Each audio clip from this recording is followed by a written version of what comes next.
ಬಯಲಾಗುತ್ತಾ ಷಡ್ಯಂತರ ಬುರುಡೆ ರಹಸ್ಯ. ಹಾಗಾದ್ರೆ ಏನು ಇವತ್ತೇ ಬಯಲಾಗುತ್ತಾ? SIT ಅಧಿಕಾರಿಗಳು ಇವತ್ತೇ ಇತ್ಯರ್ಥ ಹಾಡ್ತಾರಾ ಅನ್ನುವಂಥ, ಯಾಕಂದ್ರೆ ಬಹಳ ದಿನಗಳಿಂದ ನಿರಂತರವಾಗಿ ನಡೀತಾ ಇರುವಂಥ ಒಂದು ತನಿಖೆ ಇದು. ಕೇವಲ ಒಂದು ದಿನ 2 ದಿನ ನಡೆಯುವಂಥ ಚರ್ಚೆ ಅಲ್ಲ ಇದು ರೋಶ್ನಿ, ಬಹಳ ದಿನಗಳ ನಡೆಯುವಂಥದ್ದು. ಯಾಕಂದ್ರೆ ಇದು ಕೇವಲ ಟ್ರಯಲ್ ನಡೀತಾ ಇದೆ, ಇನ್ನೂ ಅಭಿ ಪಿಕ್ಚರ್ ಬಾಕಿಯೇ, ಟ್ರೈಲರ್ ಈಗ ಶುರುವಾಗಿರುವಂಥದ್ದು. ಎಸ್, ಇದ್ರ ಕುರಿತಾಗಿ ಮತ್ತೊಂದಿಷ್ಟು ಬ್ರೇಕಿಂಗ್ಗಳಿದ್ದಾವೆ, ನೋಡ್ತಾ ಹೋಗೋಣ ಏನನ್ನುವಂಥ ಬಗ್ಗೆ. ಮಾನವ ಹಕ್ಕುಗಳ ಆಯೋಗದ ಅಧಿಕಾರಿ ಎಂದು ಸುಳ್ಳು ಮಾಹಿತಿ. ಗಿರೀಶ್ ಮಟ್ಟಣ್ಣನವರ್ ಸೇರಿ 3 ವಿರುದ್ಧ ಎಫ್ಐಆರ್ ಆಗಿದೆ. ಬೆಳ್ತಂಗಡಿ ಪೊಲೀಸ್ ಠಾಣೆಯಲ್ಲಿ ಎಫ್ಐಆರ್ ದಾಖಲಾಗಿದೆ. ಕೆಆರ್ ಪ್ರವೀಣ್ ನೀಡಿದ ದೂರಿನ ಅಡಿ ಎಫ್ಐಆರ್ ದಾಖಲಾಗಿರುವಂತದ್ದು. ಮಟ್ಟಣ್ಣನವರ್, ತಿಮರೋಡಿ, ಮದನ್ ಬುಗುಡಿ ವಿರುದ್ಧ ಎಫ್ಐಆರ್ ಇದೀಗ ದಾಖಲಾಗಿದೆ. ಇಷ್ಟು ಜನರ ವಿರುದ್ಧ ಎಫ್ಐಆರ್ ದಾಖಲಾಗಿರುವಂತದ್ದು ಸದ್ಯ. ಹಾಗಾಗಿ ಮುಂದೇನಾಗಬಹುದು ಅನ್ನುವಂಥದ್ದು ಪ್ರಶ್ನೆ ಇದೆ. ಇಲ್ಲಿ ನೋಡಿ, ಹೊಸ ಹೆಸರುಗಳು ಬರ್ತಾ ಇದೆ ಈಗ ಅಲ್ವಾ? ಮಟ್ಟಣ್ಣನವರು, ತಿಮರೋಡಿ, ಓಕೆ, ಇದೀಗ ಮದನ್ ಬುಗುಡಿ. ಈಗ ಈ ಮದನ್ ಬುಗುಡಿ ವಿಚಾರಕ್ಕೆ ಸಂಬಂಧಪಟ್ಟಾಗಿ ಮಾತಾಡಲೇಬೇಕಾಗಿರುವಂಥದ್ದು ರೋಶ್ನಿ. ಯಾಕೆ ಅಂತಂದ್ರೆ ಮದನ್ ಬುಗುಡಿ ಅನ್ನುವಂಥ ಈ ರೌಡಿ ಶೀಟರ್ ಪ್ರಕರಣಕ್ಕೆ ಸಂಬಂಧಪಟ್ಟ ಹಾಗೆ ಹುಬ್ಬಳ್ಳಿ ಧಾರವಾಡ ಭಾಗದಲ್ಲಿ ರೌಡಿ ಶೀಟರ್ ಈತ. ಸೊ ಯಾವಾಗ ಅಂತಂದ್ರೆ SIT ಅಧಿಕಾರಿಗಳ ಕಚೇರಿಗೆ ಯಾವಾಗ ಗಿರೀಶ್ ಮಟ್ಟಣ್ಣವರು ಬರ್ತಾರೆ, ಒಂದಿಷ್ಟು ಬೆಳ್ತಂಗಡಿ SIT ಕಚೇರಿ ಮುಂಭಾಗದಲ್ಲೇ ಒಂದಿಷ್ಟು ಮಾಧ್ಯಮಗಳ ಜೊತೆ ಮಾತಾಡುವಂಥ ಸಂದರ್ಭದಲ್ಲಿ ನೋಡಿ, ನಮ್ಮ ಜೊತೆ ಮಾನವ ಹಕ್ಕುಗಳ ಅಧಿಕಾರಿಗಳು ಕೂಡ ಇದ್ದಾರೆ ಅಂತಂದಾಗ ಈಗ ಗಿರೀಶ್ ಮಟ್ಟಣ್ಣವರು ಮದನ್ ಬುಗುಡಿ ಕಡೆ ಅಂತಂದರೆ ಮದನ್ ಕಡೆ ಒಂದಿಷ್ಟು ಮುಖ ಮಾಡ್ತಾರೆ. ಮುಖ ಮಾಡಿದಂಥ ಸಂದರ್ಭದಲ್ಲಿ ಈ ರೀತಿಯಾದಂಥ ತಲೆ ಅಲ್ಲಾಡಿಸುವಂಥ ಕೆಲಸ ಯಾರು ಮಾಡ್ತಾರೆ? ಮದನ್ ಮಾಡ್ತಾನೆ. ನೋಡಿ, ಆವಾಗ ಮಾನವ ಹಕ್ಕುಗಳ ಅಧಿಕಾರಿಗಳು ಇವರು ಯಾವಾಗ ಆದರು ಅಂತ. ಸೊ ಈ ಫೇಸ್ನ ಎಲ್ಲೋ ನೋಡ್ದಂಗಿದೆಯಲ್ಲ ಅಂತಂದಾಗ ಹುಬ್ಬಳ್ಳಿ ಧಾರವಾಡ ಭಾಗದಲ್ಲಿ ರೌಡಿ ಶೀಟರ್ಗಳ ಪರೇಡ್ ಮಾಡ್ತಾ ಇರ್ತಾರಲ್ಲ, ಆ ಪರೇಡ್ ಸಂದರ್ಭದಲ್ಲಿ ಲೈನಲ್ಲಿ ನಿಂತಿರ್ತಾನೆ ಇದೇ ಮದನ್. ಸೊ ಆ ಸಂದರ್ಭದಲ್ಲಿ ನಿಜವಾಗ್ಲೂ ಕೂಡ ಅರೆ ಇವ್ರು ಯಾವಾಗ ಮಾನವ ಹಕ್ಕುಗಳ ಅಧಿಕಾರಿಗಳು ಆಗ್ಬಿಟ್ರು, ಏನು ಕತೆ? ಸೊ ಇದೇ ವಿಚಾರಕ್ಕೆ ಸಂಬಂಧಪಟ್ಟ ಹಾಗೆ FIR ದಾಖಲಾಗಿದೆ. ಸುಳ್ಳು ಅಧಿಕಾರಿಗಳು ಹೇಳುವಂಥದ್ದು, ಅಧಿಕಾರಿಗಳನ್ನೇ ಇವರು ಸೃಷ್ಟಿ ಮಾಡುವಂಥ ಕೆಲಸವನ್ನು ಮಾಡಿಬಿಟ್ರಾ ಅನ್ನುವಂಥದ್ದು.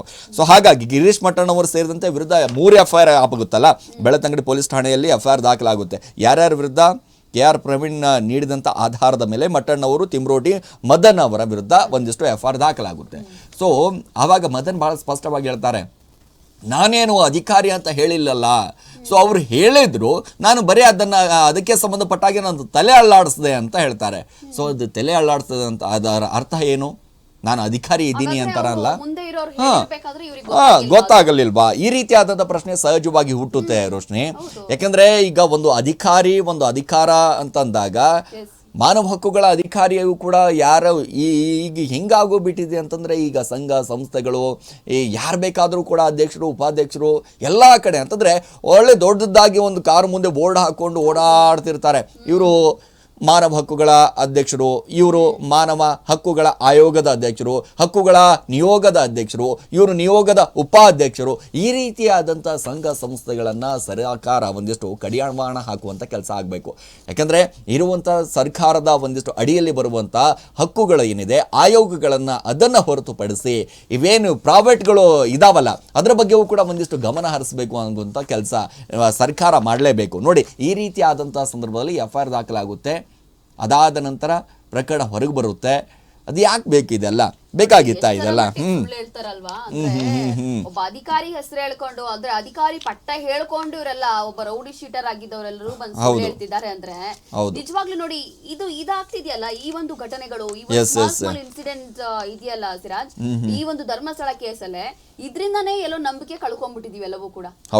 ಎಲ್ಲರೂ ಕೂಡ ಇದೇ ವಿಚಾರದಲ್ಲಿ ನಂಬಿಕೆ ಹೋಗ್ಬಿಟ್ಟಿದೆ. ಸಡನ್ ಆಗಿ ಯಾರನ್ನೋ ಕರ್ಕೊಂಡ್ಬಂದು ಅಧ್ಯಕ್ಷ, ಏನು ಉಪಾಧ್ಯಕ್ಷ ಅಂತ ತೋರಿಸ್ತಾರೆ. ಆದ್ರೆ ಅಲ್ಲಿ ಅವ್ರು ಬೇರೆ ಏನೋ ಆಗಿರ್ತಾರೆ. ಅದ್ರಕ್ಕೆ ಮತ್ತೆ ಇವನ್ ಬೇರೆ ಹೇಳೋದೇನು ನಾನು ಸುಮ್ನೆ ತಲೆ ಅಲ್ಲಾಡ್ಸಿದೆ ಅಂತ. ಏನ್ ಸುಳ್ಳು ಹೇಳಲಿಕ್ಕೂ ಒಂದು ಮಿತಿ ಬೇಡವಾ? ಮುಂದೆ ಹೇಳ್ತಾರ ಗೊತ್ತಾಗೋದಿಲ್ವಾ ಏನ್ ಹೇಳ್ತಿದ್ದಾರೆ ಅಂತ? ಯಾವ ಮಟ್ಟಕ್ಕೆ ಸುಳ್ಳು ಹೇಳ್ತಿದಾರೆ ನೋಡಿ. ಅಂದ್ರೆ ಇನ್ನೂ ಅದೆಷ್ಟು ಸುಳ್ಳಿದೆಯೋ ಏನ್ ಕತೆನೋ ಧರ್ಮಸ್ಥಳ ಕೇಸಲ್ಲಿ. ಯಪ್ಪ, ನಿಜವಾಗ್ಲೂ ಬಹಳ ಕನ್ಫ್ಯೂಷನ್ ಇದೆ. ಎಸ್, ಮುಂದಿನ ಬ್ರೇಕಿಂಗ್ ಕೂಡ ನೋಡ್ತಾ ಹೋಗೋಣ. ಬೆಂಗಳೂರಿನಲ್ಲೇ ನಡೆದಿತ್ತು ಬುರುಡೆ ಷಡ್ಯಂತ್ರ. ಸರ್ವಿಸ್ ಅಪಾರ್ಟ್ಮೆಂಟ್ ನಲ್ಲಿ ರೆಡಿಯಾಗಿತ್ತ ಒಂದಿಷ್ಟು ಪ್ಲಾನ್.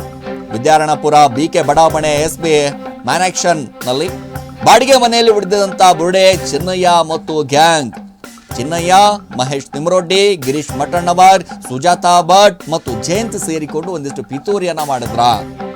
ಸೊ ಸರ್ವಿಸ್ ಅಪಾರ್ಟ್ಮೆಂಟ್ ನಲ್ಲಿ ರೆಡಿ ಆಗಿತ್ತ ಬ್ಲೂ ಪ್ರಿಂಟ್. ಧರ್ಮಸ್ಥಳದ ವಿರುದ್ಧ ಷಡ್ಯಂತ್ರ ಮಾಡಲೇಬೇಕು ಅಂತ ಇವರೆಲ್ಲರೂ ಕೂಡ ಪಣವನ್ನ ತಟ್ಟಿ ಬಿಟ್ಟಿದ್ರ, ಪಣವನ್ನ ಈ ಟೊಂಕ ಕಟ್ಟಿ ನಿಂತು ಬಿಟ್ಟಿದ್ರ. ಇವರೆಲ್ಲ ಹಿಂಗೆ ಷಡ್ಯಂತ್ರ ಮಾಡಲೇಬೇಕು ಅನ್ನುವಂಥ ಕಾರಣದಿಂದ ಯಾವ ರೀತಿಯಾಗಿ ಷಡ್ಯಂತ್ರ ಏನು ಅನ್ನೋದ್ರ ಬಗ್ಗೆಯೂ ಕೂಡ ಅವರು ಗಂಭೀರವಾಗಿ ಹೇಳಬೇಕು. ಹೌದು, ನಿಜವಾಗ್ಲೂ ಕೂಡ ಇವರು ಷಡ್ಯಂತ್ರನೋ ಅಥವಾ ಬೇರೆ ವಿಚಾರಕ್ಕೆ ಸಂಬಂಧಪಟ್ಟ ಹಾಗೆ ಹೋರಾಟ ಮಾಡ್ತಾ ಇದ್ರು ಅನ್ನೋದ್ರ ಬಗ್ಗೆಯೂ ಕೂಡ ಗಮನಿಸಬೇಕಾಗಿದೆ. ನೋಡಿ, ಬೆಂಗಳೂರಿನಲ್ಲೇ ರೆಡಿ ಆಗಿಬಿಟ್ಟಿತ್ತು ರೋಶ್ನಿ. ಎಲ್ಲೂ ಕೂಡ ನಾವು ಧರ್ಮಸ್ಥಳ ವಿಚಾರಕ್ಕೆ ಸಂಬಂಧಪಟ್ಟ ಹಾಗೆ ನಾವು ಬೆಳ್ಳತಂಗಡಿಯಲ್ಲಿ ರೆಡಿ ಆಯಿತು, ಅಲ್ಲಿ ರೆಡಿ ಆಯಿತು, ಇವ್ರ ಮನೆಯಲ್ಲಿ ರೆಡಿ ಆಯಿತು, ಅವ್ರ ಮನೆಯಲ್ಲಿ ರೆಡಿ ಆಯಿತು ಅಂತ ನಾವೆಲ್ಲರೂ ಕೂಡ ಬಾಯಿ ಬಡ್ಕೋತಾ ಇದ್ವಿ.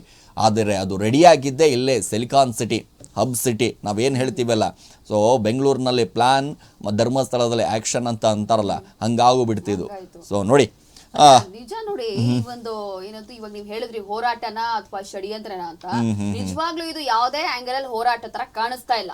ಅಂದ್ರೆ ದಿನ ಆಗ್ತಾ ಇರುವಂತಹ ಬೆಳವಣಿಗೆ ಚೇಂಜಸ್ ನೋಡಿದ್ರೆ ಹೋರಾಟ ತರ ಅಂತೂ ಹೊರ ನೋಟದಿಂದ ಕಾಣಿಸ್ತಾ ಇಲ್ಲ. ಎಲ್ಲವೂ ಕೂಡ ಷಡ್ಯಂತ್ರ ಅಥವಾ ಪ್ರೀ ಪ್ಲಾನಿಂಗ್ ಅಂತಾನೆ ಕಾಣಿಸ್ತಾ ಇದೆ. ಆದ್ರೂ ಕೂಡ ನೋಡಿ, 2 ವರ್ಷದಿಂದ ಪ್ಲಾನ್ ಮಾಡಿದ್ರಂತವ್ರು ಎಷ್ಟೇ ಪ್ಲಾನಿಂಗ್ ಮಾಡಿದ್ರು ಕೂಡ ಪೊಲೀಸ್ ಅಂತ ಬಂದ್ರೆ ಪೊಲೀಸ್ ಅವರು ಅದಕ್ಕೂ ಒಂದು ಹೆಜ್ಜೆ ಮುಂದೆನೆ ಇರ್ತಾರಲ್ವಾ. ಎಷ್ಟೇ ಪ್ಲಾನ್ ಮಾಡ್ಕೊಂಡ್ರು, ಏನೇ ಆಟ ಆಡಿದ್ರು ಕೊನೆಗೂ ತಗ್ಲಾಕೊಳ್ತಾರಲ್ಲ. ಇಷ್ಟೆಲ್ಲಾ ಮಾಡಿದ್ರು ಕೂಡ ಆದ್ರೂ ಕೂಡ ತಗ್ಲಾಕೊತಿದ್ದಾರೆ, ಒಬ್ಬೊಬ್ರೆ ಹೊರಗ್ ಬರ್ತಿದ್ದಾರೆ. ಇದು ಯಾವುದೇ ನನ್ನ ಪ್ರಕಾರ ಇದು ಯಾವ್ದೋ ಹೋರಾಟ ತರ ಕಾಣಿಸ್ತಿಲ್ಲ, ಎಲ್ಲವೂ ಕೂಡ ಪ್ರೀ ಪ್ಲಾನಿಂಗ್ ಇದು ಪಕ್ಕ. ಎಸ್. ಇನ್ನು ಫೋನ್ ನಲ್ಲಿ ಷಡ್ಯಂತ್ರ ಗುಟ್ಟು ಅನ್ನುವಂಥದ್ದು ಒಂದಿಷ್ಟು. ಏನು ಈ ಫೋನ್ ನಲ್ಲಿ ಗುಟ್ಟು ಅಡಿಗೆದಿಯಾ? ಎಲ್ಲರ ಚಿತ್ತ ಫೋನ್ ನಲ್ಲೇ ಇರುವಂಥದ್ದು. ಏನಪ್ಪಾ ಇದು? ಜಯಂತ್ ಮೊಬೈಲ್ ಫೋನ್ ನಲ್ಲಿ ಸತ್ಯ ಬಯಲಾಗುತ್ತಾ? ಹಾಗಾದ್ರೆ ನಿಜವಾಗ್ಲೂ ಕೂಡ ಜಯಂತ್ ಮೊಬೈಲ್ ಅಲ್ಲೇ ಒಂದಿಷ್ಟು ಸತ್ಯ ಅಡಿಗೆದಿಯಾ? ಯಾಕಂದ್ರೆ ಜಯಂತ್ ಮೊಬೈಲ್ ಜೊತೆಗೆ ಪತ್ನಿಯ ಮೊಬೈಲ್ ಕೂಡ ಸೀಸ್ ಮಾಡಿದಂಥ SIT ಅಧಿಕಾರಿಗಳು. ಹಾಗಾದ್ರೆ ಇದೇ ಮೊಬೈಲ್ನಿಂದ ಒಂದಿಷ್ಟು ಮಾಹಿತಿ ಹೊರಬರಬಹುದಾ? ಧರ್ಮಸ್ಥಳ ವಿಚಾರಕ್ಕೆ ಸಂಬಂಧಪಟ್ಟ ಹಾಗೆ ಷಡ್ಯಂತ್ರ ಮಾಡುವಂಥ ಪ್ರಯತ್ನವನ್ನು ಮಾಡ್ತಾ ಇದ್ದಾರೆ, ಈ ರೀತಿ ಮಾಡ್ತಾ ಇದ್ದಾರೆ, ಆ ರೀತಿ ಮಾಡ್ತಾ ಇದ್ದಾರೆ ಅನ್ನುವಂಥ ಕಾರಣದಿಂದ ಹಾಗೆ ಒಂದಿಷ್ಟು ಆರೋಪಗಳನ್ನೇನು ಕೇಳಿ ಬರ್ತಾ ಇದೆಯಲ್ಲ. ಹಾಗಾದ್ರೆ ಫೋನ್ನಲ್ಲೇ ಷಡ್ಯಂತ್ರ ಗುಟ್ಟು ರಟ್ಟಾಗುತ್ತಾ ಅನ್ನುವಂಥದ್ದು. ನೋಡಿ, ಯಾರ್ಯಾರ ಜೊತೆ ಜಯಂತ್ಗೆ ಸಂಬಂಧವಿತ್ತು, ಇನ್ನು ಚಿನ್ನಯ್ಯನ ಜೊತೆ ನಂಟಿನ ಸಂಬಂಧದ ಪರಿಶೀಲನೆ ಕೂಡ ಯಾವಾಗ ಈ ಜಯಂತ್ಗೆ ಒಂದಿಷ್ಟು ಪರಿಚಯ ಆಗಿದ್ದು ಹೇಗೆ ಅನ್ನೋದು ಕೂಡ ಗಮನಿಸಬೇಕಾಗುತ್ತೆ. ಯಾಕಂದರೆ ಈ ಚಿನ್ನಯ್ಯ ಏನಿದ್ದಾನಲ್ಲ, ಚಿನ್ನಯ್ಯಗೆ ಪರಿಚಯ ಆಗಿದ್ದು ಯಾರು, ಏನು ಕತೆ, ಹೇಗೆ ಯಾವ ರೀತಿಯಾಗಿ ಈ ಕಥೆಯನ್ನು ಹಣಿದ್ರು, ಯಾರನ್ನ ಮೊದಲಿಗೆ ಭೇಟಿಯಾದರು, ಸೊ ಅದೆಲ್ಲವೂ ಕೂಡ ಅಂತಂದರೆ ಈ ಹಿಂದೆ ಒಂದಿಷ್ಟು ಮಾತಾಡುವಂಥ ಸಂದರ್ಭದಲ್ಲಿ ಭಾಳ ಸ್ಪಷ್ಟವಾಗಿ ಹೇಳಿದ್ದೆ. ಯಾವಾಗ ಈ ಚಿನ್ನಯ್ಯನಿಗೆ ಒಂದಿಷ್ಟು ಸೌಜನ್ಯ ಪ್ರಕರಣಕ್ಕೆ ಸಂಬಂಧಪಟ್ಟ ಹಾಗೆ ವಿಠಲ್ ಗೌಡ್ರು ಏನಿದ್ದಾರಲ್ಲ, ವಿಠಲ್ ಗೌಡ್ರು ಒಂದು ಕಡೆ ಚಿನ್ನಯ್ಯನಿಗೆ ಪರಿಚಯ ಇರ್ತಾರೆ. ಸೊ ಈ ಚಿನ್ನಯ್ಯ, ನೀನು ಮೊದಲು ಇಲ್ಲೇ ತಾನೇ ನೀನು ಈ ಹೆಣಗಳನ್ನು ಹೂಳ್ತಾ ಇದ್ದೆ, ಸರ್ಕಾರದಿಂದ ಆಗಿರ್ಬೋದು, ಅಲ್ಲಿ ಗೌರ್ಮೆಂಟ್ನಿಂದ ಬರುವಂಥ ಹೆಣಗಳನ್ನು ಹೂಳುವಂಥ ಕೆಲಸ ಇದೇ ಚಿನ್ನಯ್ಯ ಮಾಡ್ತಾ ಇದ್ದ. ಹೌದು, ನಾನೇ ಹೂಳ್ತಾ ಇದ್ದೆ. ಸೊ ಆವಾಗ ಇವ್ರಿಗೆಲ್ರಿಗೂ ಕೂಡ ಒಂದು ಲೈಟ್ ಹತ್ತುತ್ತೆ. ವಿಠಲ್ ಗೌಡ್ರಿಗೆ ಸಂಬಂಧಪಟ್ಟ ಹಾಗೆ ಎಲ್ರಿಗೂ ಕೂಡ ಏನು ಮಾಡಿಬಿಡ್ತಾರೆ, ನೇರವಾಗಿ ಇವರನ್ನು ಚಿನ್ನಯ್ಯನನ್ನು ತಿಮ್ರೋಡಿ ಮನೆಗೆ ಕರ್ಕೊಂಡು ಹೋಗ್ತಾರೆ. ತಿಮ್ರೋಡಿ ಅವರಿಗೆ ಒಂದಿಷ್ಟು ಅಲ್ಲೇ ಗಿರೀಶ್ ಮಠಣ್ಣವ್ರು ಇರ್ತಾರೆ, ತಿಮ್ರೋಡಿ ಇರ್ತಾರೆ. ನೋಡಿ, ಇವನು ಧರ್ಮಸ್ಥಳದಲ್ಲಿ ಅಂತಂದರೆ 1994ರಿಂದ 2015ರವರೆಗೆ ಇದೇ ಚಿನ್ನಯ್ಯ ಇಲ್ಲಿ ಹೆಣಗಳನ್ನು ಹೂಳ್ತಾ ಇದ್ದ ಅಂತ ಹೇಳ್ತಾನೆ. ಸೊ ಆವಾಗ ಚಿನ್ನಯ್ಯ ಭಾಳ ಸ್ಪಷ್ಟವಾಗಿ ಹೇಳ್ತಾನೆ, ನೋಡಿ, ಕಾನೂನು ಅಡಿಯಲ್ಲಿ ಬರುವಂಥ ಅಂದರೆ UDR ಆಗಿ ಬಂದಿದ್ದು, ಸೊ ಪೊಲೀಸ್ ಅಧಿಕಾರಿಗಳು ಹೇಳಿಕೊಟ್ಟಿರುವಂಥದ್ದು, ಸೊ ಅದೆಲ್ಲವೂ ಕೂಡ ಅಂತಂದರೆ ಪೋಸ್ಟ್ ಮಾರ್ಟಮ್ ಆಗಿ ಬಂದಿರುವಂಥ ಹೆಣಗಳನ್ನು ನಾನು ಹೂಳ್ತಾ ಇದ್ದೆ. ನೇತ್ರಾವತಿ ಸ್ನಾನಘಟ್ಟದಲ್ಲಿ ಆಗಿರುವಂಥ ಬರುವಂಥ ಸಹಜ ಸಾವು, ಅಸಹಜ ಸಾವು, ಆ ಹೆಣಗಳನ್ನು ತೆಗೆದುಕೊಂಡು ಹೋಗಿ ಪೋಸ್ಟ್ ಮಾರ್ಟಮ್ ಆದ ನಂತರ ಅದು ಏನು ದಾಖಲೆಗಳು ಬರುತ್ತಲ್ಲ, ಅದಾದ ನಂತರ ನನಗೆ ತಂದು ಹೆಣವನ್ನು ಕೊಡ್ತಾ ಇದ್ರು. ಅದೇ ಕಾನೂನು ಪ್ರಕಾರ ನಾನು ಹೆಣಗಳನ್ನು ಹೂಳ್ತಾ ಇದ್ದೆ ಅಂತ ಒಂದು ಹೇಳ್ತಾರೆ. ಸೊ ಅದನ್ನೆಲ್ಲವೂ ಕೂಡ ಲೆಕ್ಕಕ್ಕಿಟ್ಕೊಳ್ಳಲ್ಲ ಯಾರು, ಈ ನಾಯಕರುಗಳು. ಇವರ್ಯಾರೂ ಕೂಡ ಗಮನಕ್ಕಿಟ್ಕೊಳ್ಳಲ್ಲ. ಅಲ್ಲಿ ಪ್ರಮುಖವಾಗಿ ಏನು ಮಾಡ್ತಾರೆ, ಚಿನ್ನಯ್ಯ ಹೇಳಿದಂಥ ಒಂದಿಷ್ಟು ಮಾಹಿತಿಗಳನ್ನು, 100 ಶವಗಳನ್ನು ಹೂತಿದ್ದೀನಿ ನಾನು, ಅದನ್ನು ಮಾತ್ರ ಗಮನಕ್ಕೆ ಬರುತ್ತೆ.